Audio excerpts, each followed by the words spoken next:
5 prejuízos que o pecado venial causa na nossa alma. Quer saber? Então vamos lá. Primeira coisa, se você quiser anotar, tá bom? Qual é o primeiro prejuízo do pecado venial na nossa alma? Primeira coisa, ele enfraquece a caridade. O que é a caridade? É o amor de Deus. Então, o meu amor a Deus fica enfraquecido. Certo? Então, essa é a primeira coisa que causa o pecado venial. Ele enfraquece a caridade.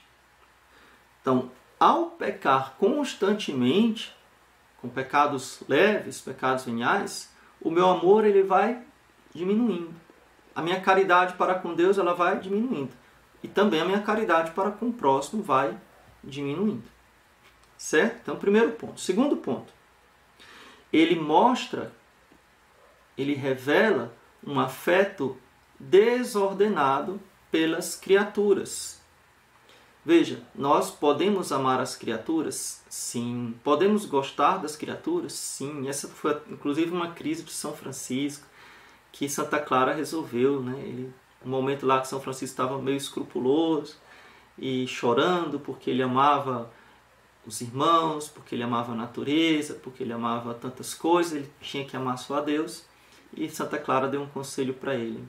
Mas, irmão Francisco,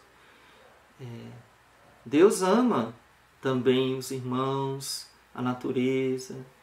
Então, você amando essas coisas, você ama o que Deus ama. Aí ele foi curado com essa palavra de Santa Clara. Mas existe um amor desordenado pelas criaturas. Um amor desordenado. Ou seja, não é que eu deixo de amar a Deus, mas eu estou amando meio que demais. Então, aquele meu pecado, aquela minha mania de mentir. Vamos dar um exemplo aqui de um pecado venial, para não ficar muito teórico, né? Então, a mania de mentir. Mente por tudo. Pequenas coisas, são sempre pecados veniais. Não são grandes mentiras, que são pecados mortais, que prejudicam as pessoas. Mas são pequenas mentiras. Então, sempre para se sair bem, para se safar, para ficar bem na fita, para que ninguém fale mal de mim, para que ninguém pense mal de mim. Então, vou soltando pequenas mentiras. Então, isso é um amor desordenado a mim mesmo. Eu sou criatura. O santo não faria isso. O santo não mentiria de forma alguma. De forma alguma, por nenhum motivo. Por nenhum motivo um santo cometeria uma mentira.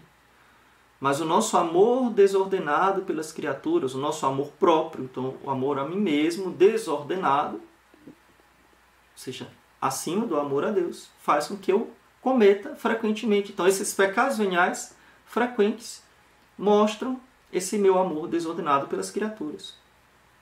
Isso pode ser, por exemplo, na gula. A gula nem sempre é pecado mortal. Então, se eu sempre como um pouquinho a mais, eu como um pouquinho a mais, eu compro um pouquinho mais de doce do que eu deveria. Tá lá a sobremesa, eu encho o prato. Tudo bem, você não está passando mal, não está tirando dos outros, não está causando escândalo, então não é um pecado mortal. O pecado mortal na gula seria tirar a comida da outra pessoa e comer sozinho, causar escândalo ou prejudicar, passar mal. Resolvi aqui um problemão, hein? Resolvi aqui um problemão para você, viu? Ó, e dá uma live isso aqui. Eu resolvi aqui em 30 segundos. Menos do que isso. Tá?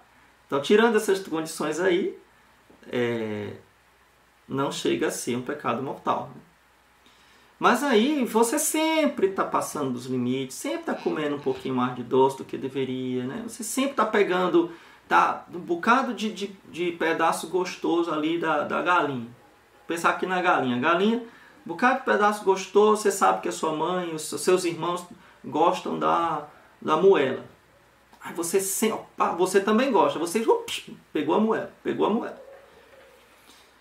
Bom, você não vai para o inferno por comer uma moela de galinha, porque o pecado mortal leva você para o inferno. Você não vai para o inferno por comer uma moela de galinha. Mas também, veja como você está pecando venialmente toda vez que tem galinha na sua casa. Gula. Você nunca deixa o teu irmão comer a moela. Você sempre vai, pega primeiro. Falta de caridade. Peca 2 vezes, né? Por falta de caridade. e por gula. É venial? Sim, porque teu irmão não vai morrer porque não comeu a moela, e nem você vai para o inferno porque comeu a moela. Mas é pecado. Então a caridade fica fraca. E também, o segundo ponto que eu falei, mostra um afeto desordenado pelas criaturas, né, os bens criados. Estão entendendo? Terceiro ponto que o pecado venial prejudica. Ele impede o progresso da alma no exercício da virtude e na prática do bem. O catecismo nos ensina isso. O pecado venial impede o progresso da alma no exercício da virtude. Meu irmão, minha irmã, você não vai ser santo se você não lutar contra os pecados veniais. Ô, padre, eu não consegui vencer nem os mortais. Não interessa. Luta para vencer os mortais, mas também luta para vencer os veniais. Não existe santo que peca venialmente habitualmente. Você quer ser santo? Você quer crescer na virtude? Vamos pensar aqui a virtude da paciência, ou virtude bonita, e ou virtude difícil. Mas se você não faz um esforço para ser paciente, você sempre está dando uma resposta ríspida, você está sempre faltando com pequenas coisas contra a caridade, como é que você está achando que você vai ser santo desse jeito? Você já imaginou um santo assim? Pense. Não é verdade? Não é verdade? A Edivalda está falando que também ama a moela. Quem não gosta de moela? Eu adoro moela também. Estou falando isso porque eu gosto. Entendeu? Então, o pecado venial, ele impede você de progredir na virtude. Vamos pensar aqui na preguiça. A preguiça... veja, gente, os 7 pecados capitais, depois eu posso fazer uma live sobre os 7 pecados capitais. Aliás, cada pecado cabe... Tem uma pessoa que disse assim, padre, isso aí dá um curso, realmente. Aí vai ficar para uma outra oportunidade. Mas vamos pensar, os pecados capitais, em si mesmo, eles não são... Eles podem nem ser pecado. Né? Eu falo muito sobre isso lá no meu curso. Não sei qual dos dois agora. Não sei se é o Como Confessar Bem ou se é a Escola da Consciência. Não lembro agora. Sinceramente, estou cansado. Uma live para cada pecado capital. Então, veja bem, vamos pensar aqui a preguiça. A preguiça é um pecado capital. O pecado capital é aquela tendência, é um pecado que puxa outros pecados. Por isso que se chama capital. Capital vem de caput, em latim, que significa cabeça. Então, o pecado capital é aquele que encabeça outros pecados. Ele vai na frente, ele puxa, uma locomotiva que puxa outros pecados. Então, pensar aqui na preguiça. A preguiça é sempre pecado mortal? Não. Os pecados capitais, eles podem ser uma imperfeição, pode ser uma tentação, pode ser um pecado venial, pode ser um pecado mortal. Vamos dar o exemplo da preguiça. Você acordou, sei lá, o despertador tocou 6h30. Dá um exemplo aqui de um horário que tocou 6h30. Aí você... vou esperar a soneca aqui 5 minutos. 10 minutos. E aí você se levanta, passou mais 5 minutos enrolando. Ou 10 minutos enrolando. Isso não é um pecado. Você não vai para o inferno por causa disso. Não é um pecado grave. Tá? Mas um santo faria isso? Gente, eu vou repetir muito isso. Porque isso aqui é o que vai... pega essa jaculatória e fica repetindo isso para você. Se você tem uma consciência relaxada. Um santo faria isso? Não. Um santo, ele imediatamente levantaria da cama. Porque ele teria disciplina. Disciplina. Entendeu? Então, se você quer crescer na virtude da disciplina, você precisa lutar contra o pecado venial, ou a imperfeição, talvez nem seja um pecado venial, mas pensar que é um pecado venial, de ficar com preguiça 10, 15 minutos na cama. O despertador tocou, senta, faz suas orações, não sei como é que você faz, né? Você ajoelha, não sei. Levanta. Levanta. Tá entendendo? Então, o pecado venial, ele impede a alma de progredir na virtude. E na prática do bem. Na prática do bem. porque você vai estar sempre se omitindo de fazer o bem. Ok? Quarto grande perigo do pecado venial. O catecismo diz, a doutrina da igreja, o pecado venial, ele nos merece penas temporais. Essa doutrina é tão pouco explicada, e se a gente explicar isso daqui, se a gente entender isso, a gente entende o que é o purgatório, por exemplo.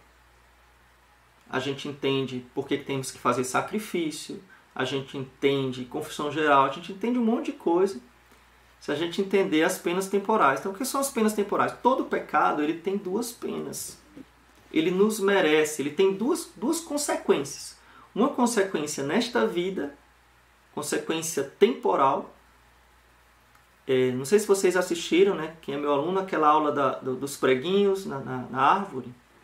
Né? Não sei se eu falei numa live, não sei onde é que eu falei mais, daquela aula dos preguinhos na árvore.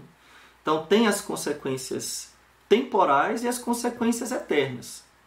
O pecado mortal, qual é a consequência eterna do pecado mortal? A condenação ao inferno.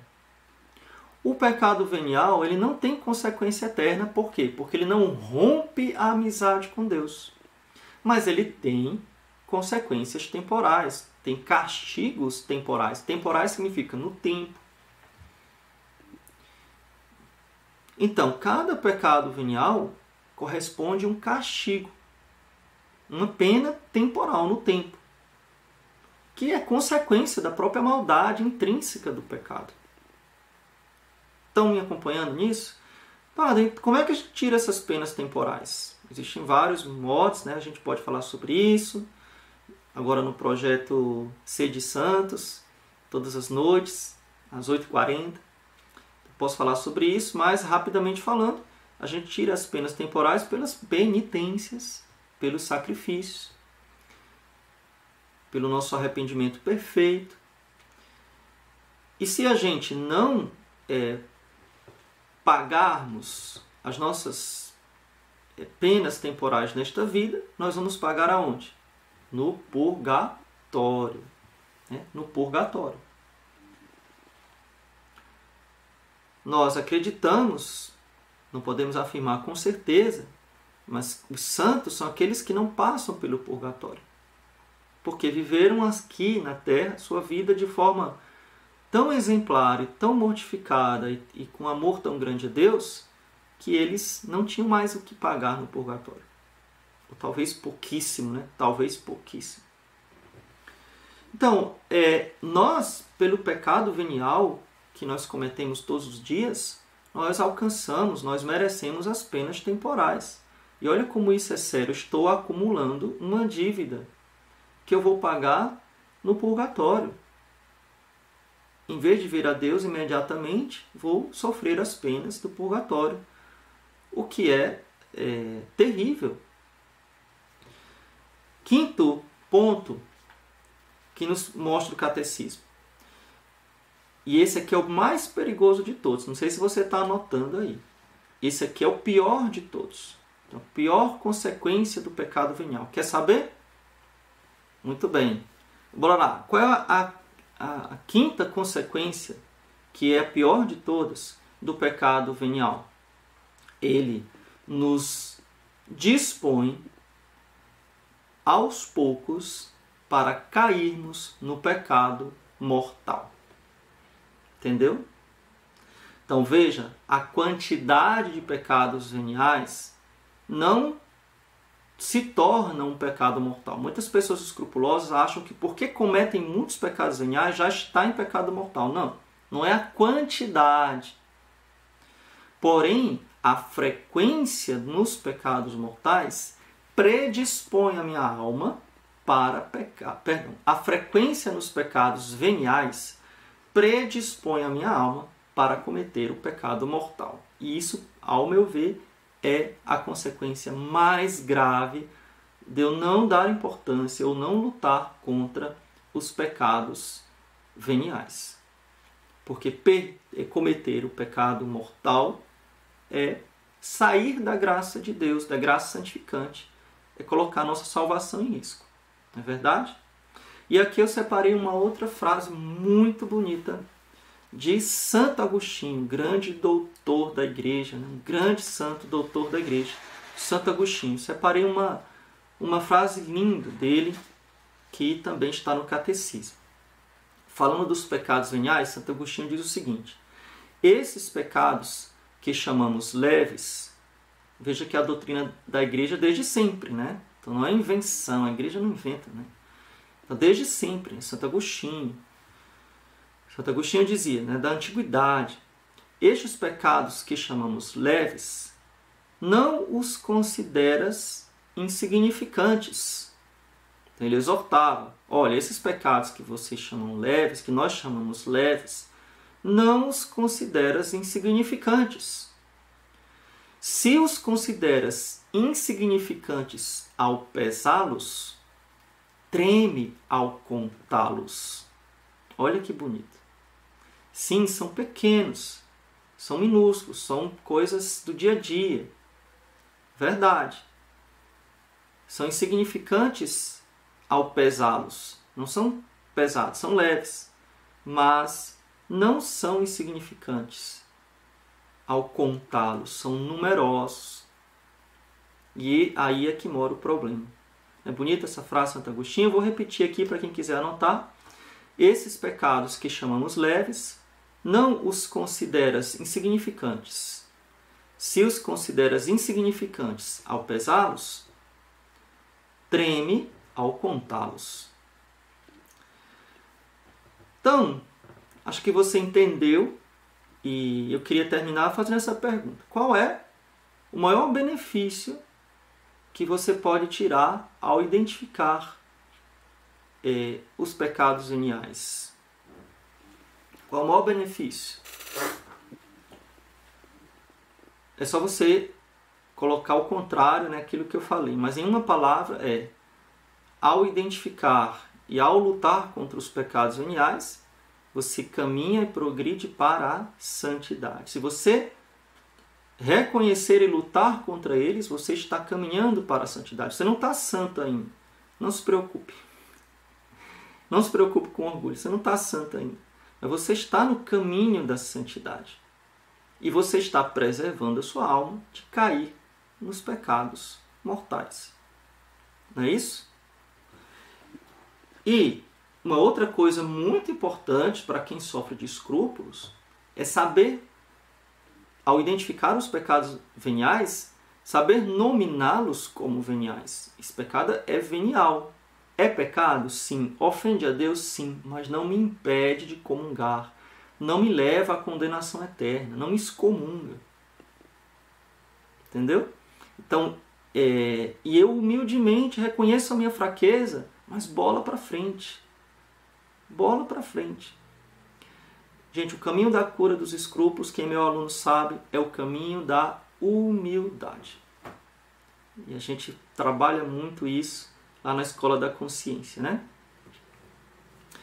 Então, se você sofre de escrúpulos, identificar os pecados veniais e nominá-los como veniais, vai te ajudar a tirar esse medo da condenação, esse medo de ser indigno de comungar, esse medo de fazer confissões inválidas e todos aqueles outros problemas que nós sabemos que os escrúpulos causam, né?